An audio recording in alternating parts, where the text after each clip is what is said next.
Well, I've said it before, I'll say it again, and I will likely continue to keep saying it all season long or until it is finally completed. Giannis Antetokounmpo needs to get the hell out of Milwaukee. Please, for the love of God, mercifully, the Milwaukee Bucks, I am begging you, send Giannis Antetokounmpo packing. Hashtag free Giannis. This national nightmare continues to limp on. It is getting sadder and more pathetic with each passing day here. The Milwaukee Bucks just dropped a game last night to the middling and pathetic Washington Wizards, 129 to 126. And the Wiz entered this game with the worst record in the entire NBA. They were 2-16. They are now 3-16. They entered the night also before this game with a league worst minus 14.2, what I can only imagine is one of the worst net differentials in league history to this point. I'm sure if they held on to that minus 14, it likely would be in the vicinity of an all-time record, and the Milwaukee Bucks can't even beat this team. With Giannis Antetokounmpo playing last night, by the way, because, well, Giannis has missed some games this season, but last night certainly wasn't one of them. This lineup is an absolute disgrace, though, with Giannis Antetokounmpo squarely in the midst of, I can't even say a career year because it is just more of the same from this guy, just sustained excellence, pretty much unlike anything we've seen in NBA history. At least he is in the handful of probably, I don't know, about 10 players with this kind of sustained excellence over about a 7 or 8 year span. He rolls out of bed in the morning and drops 30, 11, and 6 on about 60% shooting every single season. He's first team All-NBA every single season. He's top 5 in MVP voting every single season. And yet here we are yet again. The Milwaukee Bucks roster is a complete disgrace. We've got household name Ryan Rollins as the second leading scorer currently on this lineup. And look, the guy's previous career high in points per game coming into this season was 6. A 6-point per game career high for Ryan Rollins. That guy is now the second leading scorer on this unit. And like I said, look, Giannis has missed some games. He's played in only 15, so he has missed 7 games thus far this season. But still, only 7 missed games. This team is 9-13 following the loss to the Washington Wizards, the lowly, abysmal Wizards. Now look, the Milwaukee Bucks aren't that much better. They're just 9-13, and that is good for 11th best in the conference. So they aren't even at this moment, if the season were to conclude today, not even a play-in team. Forget about playoffs. They wouldn't even qualify for the play-in. So why in the world are they holding on to this guy?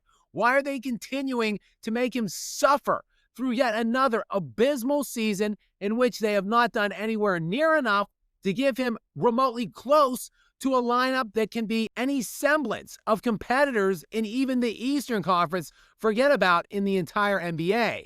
And look, I know I alluded to it, but this guy, it literally is just sustained excellence at this point. These aren't even career bests. I mean, they're great numbers. He's having yet again, another pedestrian and boring excellent season by his own standards. 31 points, 11 rebounds, 6.5 assists on 64% shooting from the field. But again, he does this every year. Though this season right now, after roughly about a month and a half of play, he is sitting at 4th in value over replacement league-wide, 3rd in box plus minus, and he entered the night going into that game against the Wiz, tied with Nikola Jokic for the league lead in player efficiency rating, tied with Jokic at 36.1, which wouldn't just be the top spot this season. Nikola Jokic and Giannis Antetokounmpo are tied for the single season all-time record in player efficiency rating right now. Again, 36.1. That's how excellent this guy is. And I know I harp on the Nikola Jokic situation a lot more than I do on this Giannis Antetokounmpo one. However, I do see these players as virtually synonymous. To me, by far without question, the actual two best players on the planet Earth, and I know Shai Gilgeous-Alexander is excellent, and I know Luka Doncic is excellent, but I still think, gun to my head, would put Giannis at second behind Nikola Jokic, and both of them are in the same exact situation.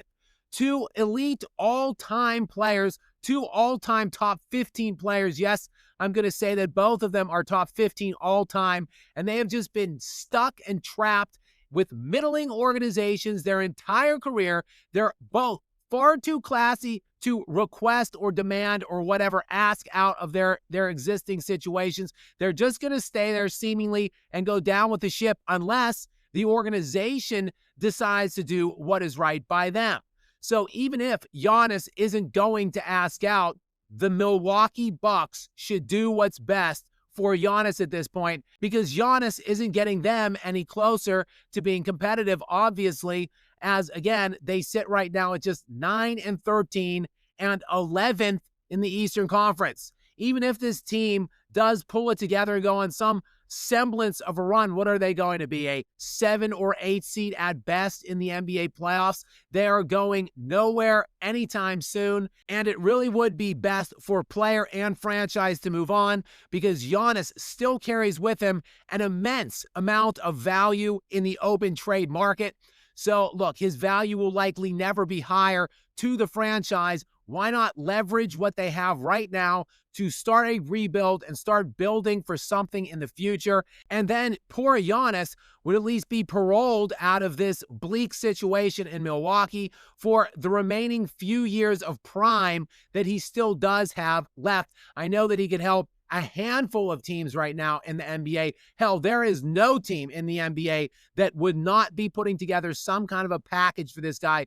Probably the only team that wouldn't be interested at this point would be the Oklahoma City Thunder, though with all of the trade assets that they possess, they actually probably can present a pretty appealing package for the Milwaukee Bucks, which obviously is a frightening prospect. But I'm sure Oklahoma City doesn't want to upend what they have going on right now. They are 20-1, looking to win probably about 75 games.